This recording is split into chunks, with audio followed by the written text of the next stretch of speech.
So, Moses Itauma stops Dillian Whyte within, what, 90 seconds, 2 minutes? Let's talk about it. I mean, that was quite anticlimactic, I've got to be honest. Yeah, I mean, there's not really too much to say. I mean, I was watching Hatman doing his live stream talking about this fight as it was sort of happening, and on the walk to the ring, I left a comment and I said that Whyte's walking like he shit himself. And I didn't mean that in terms of saying he was scared or he looked nervous. He looked like he was carrying an injury to me, and this isn't me making an excuse for Dillian Whyte, but if you look at the way he was walking to the ring, he looked very odd on his feet. He was limping essentially, and he was sort of, I know he's all normally off balance in the ring, but he looked really off balance today. And the first, I want to even say, meaningful shot he took, his balance went and he just went down and didn't recover, and that was that. I mean, it was a really disappointing fight, to be honest. There's not really too much else I can say. Look, Itauma did what Itauma was supposed to do. Itauma went in there. Itauma looked good. Itauma looked fast. As soon as he saw he had a wounded animal in front of him, which is what he said Whyte was, he finished him off in double quick time. So look, I'm not going to slate Moses Itauma's performance whatsoever. Moses went in there and did exactly what we wanted Moses to do, but I mean, Dillian Whyte needs to pack it in. That was shocking. I think really and truly this is a guy that went in there, as I said, and went sort of life and death with Ebenezer Tete, so really and truly we should have...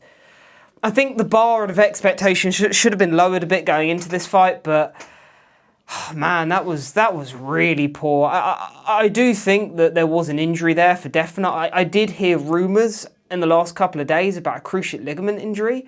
That was what was the whisper on the grapevine, and I didn't pay too much attention to it because whispers are whispers, but when I saw him walk into the ring, he was hobbling, like struggling on one of his legs, and I thought, oh, is he playing possum here? What's this all about? But then as soon as he got in the ring, I was like, hang on a second, this guy can barely stand up.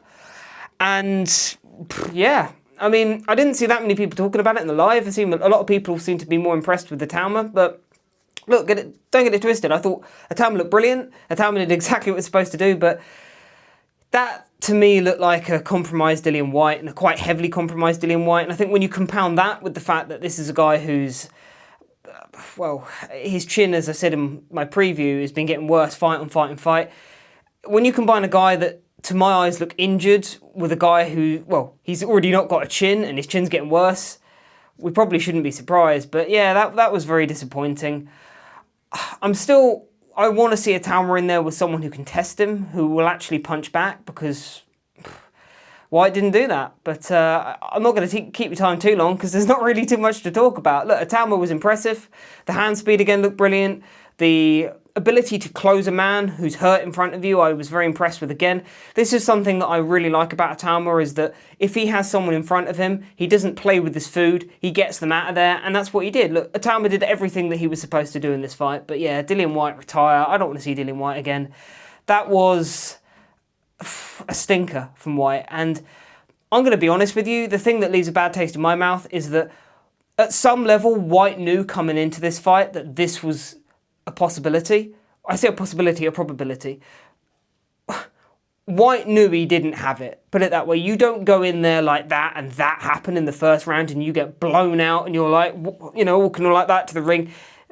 That doesn't happen unless you know it's likely to happen. So this is a guy who's done the kind of David Haye gimmick to us this week and sort of sold out ice to Eskimos, knowing that he was going to lay an egg when he got in there. So yeah, I've got no interest in seeing Whyte again. I like Dillian, I've supported Dillian over the years, but look, I have no interest in seeing him again. To me, that was really poor. Again, that was a David Haye job. He knew coming into this fight that he wouldn't be able to compete, and yet and still he turned up for the payday. So no interest in seeing him again, retire.